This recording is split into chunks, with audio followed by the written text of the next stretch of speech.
NDA में BJP, JDU और LJP के बीच सीट बंटवारे में नंबर का मामला सुलझता दिख रहा है।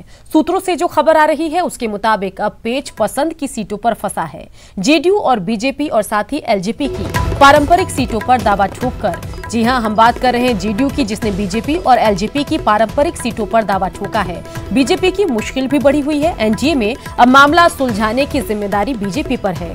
जो खबर हम तक आ रही है उसके मुताबिक जेडीयू ने बीजेपी की पारंपरिक और कई शहरी सीटों पर दावा ठोका।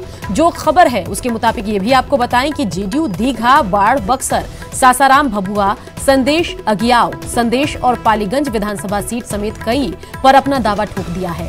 कहा जा रहा है कि CM Nitish Kumar anti incumbency से बचने के लिए बीजेपी और एलजेपी की पसंद की सीटों पर दावा ठोक रहे हैं। इधर एलजेपी कम सीटों पर चुनाव लड़ने पर राजी हो गई है, लेकिन वो भी पसंद की सीटों पर अड़ी है।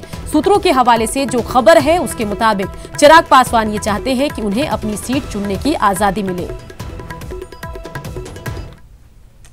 इधर जेडीयू ने दावा किया है कि एनडीए में सीट शेयरिंग की तस्वीर जल्द साफ हो जाएगी।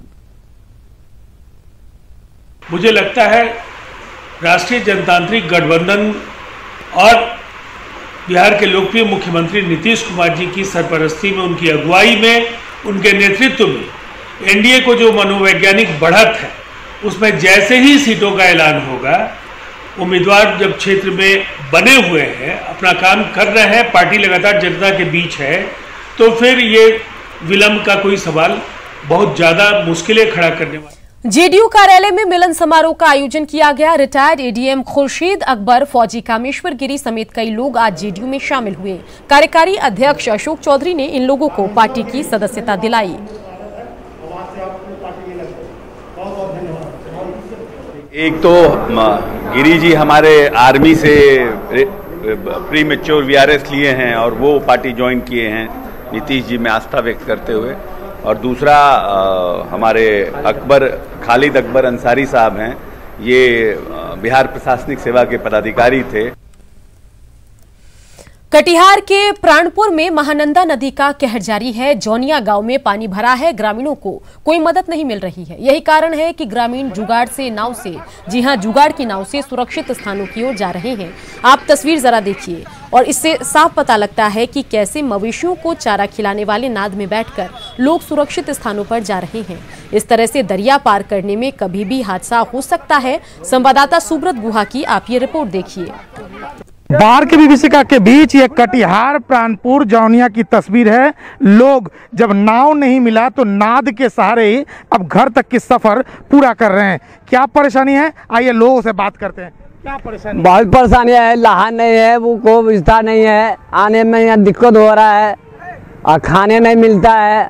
कितना दिन से ऐसे सफर करना पड़ रहा है? 1 महीना हो गया। कौन सी है, इससे कौन चीज से सफर कर रहे हैं? ये है सीमेंट का लहा है, ओखरी आंजन में करते हैं। तो डर नहीं लगता बच्चा? नहीं, बच्चा लोग दौड़ने लगता है, आंजन करवे करता है। पानी है तो हिम्मत बांध लिया है। तो बीमार होने से कैसे? अब बीमार पड़ जाएगा, डॉक्टर कहाँ मिलेगा?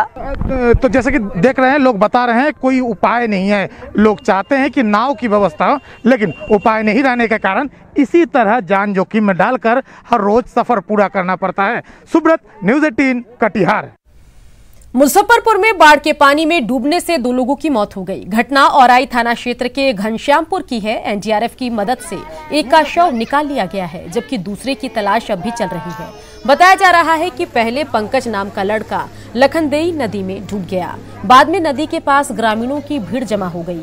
तभी उसे खोजने के लिए गांव का ही लखींद्र नाम का युवक नदी में उतरा और अचानक लखींद्र भी डूब गया। हादसे के बाद गाँव में कोहराम मचा है। जब वो गए बचाने के लिए तो उनको थोड़ा थोड़ा तैरने आता था, साथ में वो भी डूब गए। आज एनडीआरएफ की टीम के द्वारा लाश बरामद हुआ है। यही प्रशासन से हमें उम्मीद है कि जो उनके तरफ से, बहुत ही हम लोग गरीब परिवार से बिलोंग करते हैं, जो मदद होने वाला वो हम लोग को करें। इस बात के लिए परेशान है, सभी लोग लगे हुए हैं, प्रशासन भी लगी हुई है, स्थानीय गोताखोर भी आए, अंचल के गोताखोर आए। इसके बाद अभी एनडीआरएफ एसडीआरएफ की टीम खुद लाश को ढूंढ रही है। एक लाश बरामद कर लिया गया है, दूसरा लाश अभी मिलना।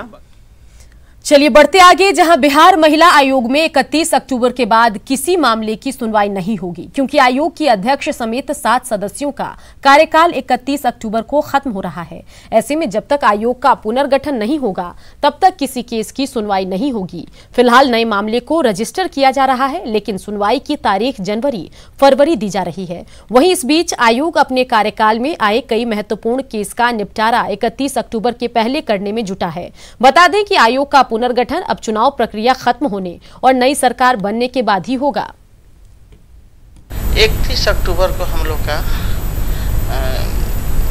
कार्यकाल समाप्त हो जाएगा। हमारे साथ अध्यक्ष के साथ 7 गो सदस्य हैं। हम तो यही चाहेंगे कि हाँ, हमारे एथी में जो केस आया है वो सब खत्म हो जाए। अभी नया नया जो केस आ रहा है उसको हम लोग देख रहे हैं। 7 बजे रात तक लोग हम बैठे रहते हैं। जले केस को जितना आता है नया केस उसको हम लोग निपटारा नहीं कर लेते हैं, तले हम लोग कहीं हटते नहीं हैं। अब तो आगे का डेट देते हैं, जनवरी फरवरी का डेट दे रहे हैं। फिर सरकार का गठन होगा। अब कब महिला आयोग का गठन हो उसके बाद केस की सुनवाई होगा। कैमूर जिले के शेरपुर गांव में कोरोना जांच करने गई टीम को ग्रामीणों ने बंधक बना लिया। बताया जा रहा है कि किसी ने अफवाह उड़ा दी कि कोरोना जांच करने आई टीम धोखे से नसबंदी कर दे रही है और किडनी चुरा ले रही है। इस अफवाह के बाद जांच टीम को ग्रामीणों ने बंधक बनाया। कुछ महिलाएं हाथ में डंडा भी उठाए दिखी। सूचना मिलने के बाद आई पुलिस ने स्वास्थ्य कर्मियों को ग्रामीणों के चंगुल से छुड़ाया। हंगामे के कारण शेरपुर गाँव में कोरोना की जाँच नहीं हो पाई।